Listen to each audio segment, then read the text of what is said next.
Last time I saw you, we were in a swanky hotel in London, and here we are, 6 months later. Who could possibly have known what was going to happen? How's your life changed in that time? Oh, it's dramatic, that's for sure. Had I pitched you a picture of our future in this last 6 months, we would have both laughed it off as a science fiction movie. And now we're having to meet via Zoom. Last time we spoke, you said that you weren't at a stage to write anything new, certainly as far as an album was concerned. I'm guessing you've had lots of material over the last 6 months. Yeah, hence the 2 new songs that I'd added to the record since I did see you last. Now I realized if I was going to write a topical record and then walk into the buzzsaw of COVID-19 and the George Floyd death, and the world kept going round, there was opportunity to continue my journey on the writing. Talk to me about the George Floyd song, God Damn Those 8 Long Minutes, a lyric. Painful song. With this whole album, I was witness to history, and that's my position. I'm not taking sides. I just feel like I'm a reporter. And in retrospect, when I came up with the album title 2020, it was really meant to be tongue-in-cheek. And there was a wryness and a cute bumper sticker and a t-shirt. But as events started to unfold and I started to really focus on that writing, one thing led to another, and I said, no, this is now a snapshot of my life and the history that I witnessed. And so whether I lived it or read it or watched it, these are the events that unfolded. So when I, in lockdown, saw the videotape that the rest of the world saw of the death of George Floyd, I was moved. Maybe it's because we were in lockdown and couldn't go anywhere else, or maybe the quality of the video and the audio being right there for all of us to witness. If that didn't move you, I just questioned your sense of humanity. I wonder if it's made us more aware of each other during lockdown. I know you talk about me, not we, and whether we've changed our attitude now when we're more we, not just me. What do you think we need to do to look after each other better? Well, for instance, as it pertains to mental health issues, don't stigmatize them. And so as we work in our foundation, for example, with the homeless and those who end up hungry as typically a result of that, when the general public don't take the time to think, they say, well, he could just go get a job, or she could just get off the street. Well, sometimes when mental illness issues come into play, we have to remember that, and not stigmatizing them is a step in the right direction. So people don't aspire to have mental illness. They don't aspire to be homeless or hungry. And when we realize that these things are issues that we can control through healthcare and assistance, i.e. foundations that provide food or shelter, we as a people will only be better for it. How has lockdown changed for you personally, though, as a family man? Have you found that you've been able to have more time with your wife and children?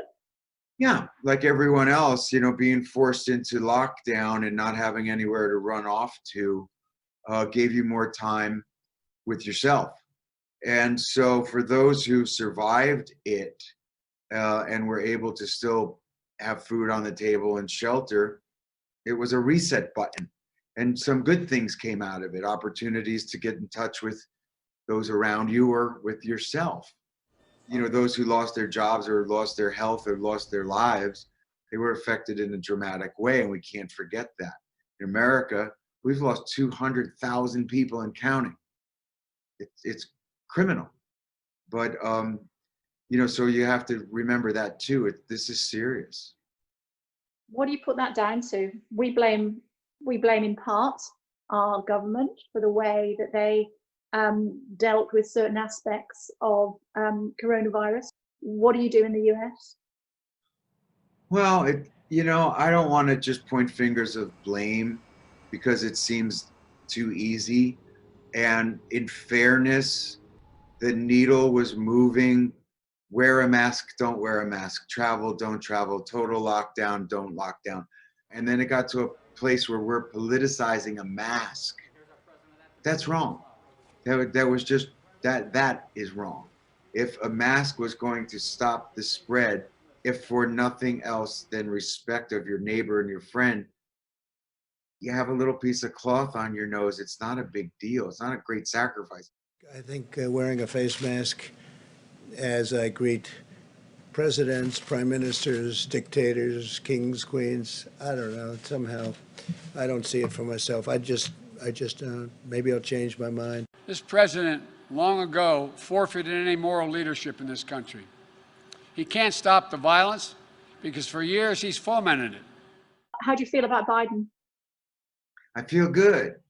I feel good. You know, he's an experienced man of the world who, as our vice president and a senator from the state of Delaware, has served the country for probably close to 50 years now. I've spoken to him recently, and I found him to be engaging and on topic and caring. So I feel okay about it. You said you spoke to him recently. What about? I had done a fundraiser. I'd sung a couple songs on a Zoom. So, you know, it was that kind of a simple engagement. You know, you see him on television and both candidates are doing their thing. They're preaching their gospel. And the American public's got a tough decision because the future of the country and its reflection on the world rely on it. How are you going to feel if we get 4 more years of President Trump? That's a nice house you've got there. Was there anything available in the neighborhood? I was just wondering, asking for a friend, you know. What's your plan for election night? Popcorn and watching the telly till late? I think you should refer to it, and I'll give you a little tip, as election week. It's not going to be election night. I think that's becoming more evident with every day. So get used to being here for a while. My prediction is that you don't call a winner that night. But where will I be? Yeah, I'll be glued to the TV and watching what happens between now and then. You mean it's going to be too close to call? I just don't think everything will be in. We're going to rely on these mail-in ballots. 5 states that have never done it before, New Jersey as being one of them, is going to rely on that. As an entertainer, do you feel the weight of responsibility weighing heavy on your shoulders? We're looking to you to lift the mood when we can finally go out again and potentially go to a rock concert or wherever. I don't know that it's a responsibility, but every artist has the opportunity to bear witness to history and to record pages of the lives that we are collectively living.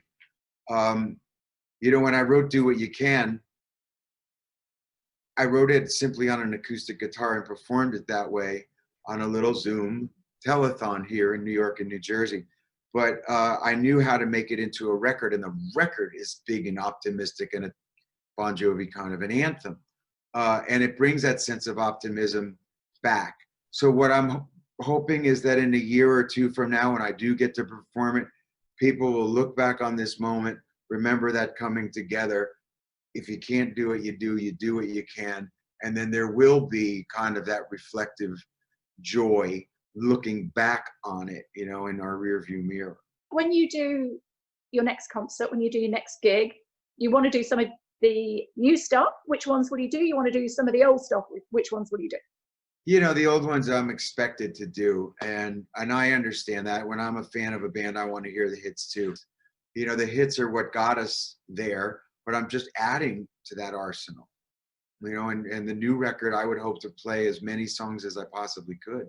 I'm as excited about playing the songs on 2020 as I would be to break out the hits. Last time we spoke, you had just organised to see Harry. We are very sad to lose him here in the United Kingdom, and he's been getting a pretty rough ride. Any thoughts on that? Well, you know, who are we to comment until you walk in his shoes? He and I were actually slated to do something here in New York that had been postponed and then rescheduled and now postponed yet again. So who knows if it'll ever happen at this point. But it was around veterans. my buddy Pete Townsend. You may have heard of him. He sends his regards. Wow. Just please even knows who I am. That's He certainly does. And he's still rocking. He's still looking forward to going on tour with The Who next year in the United States. You hoping to still be going when you're Pete's age? God bless Pete and Roger. You know, I wish that all of those guys and Jagger and Richards would quit for one reason. At least I would know where the end zone was. I've been chasing them my whole career. 37 years into it, they're not slowing down, and they've been at it for 50 plus years. I just want to know where the end zone is so I can take a nap.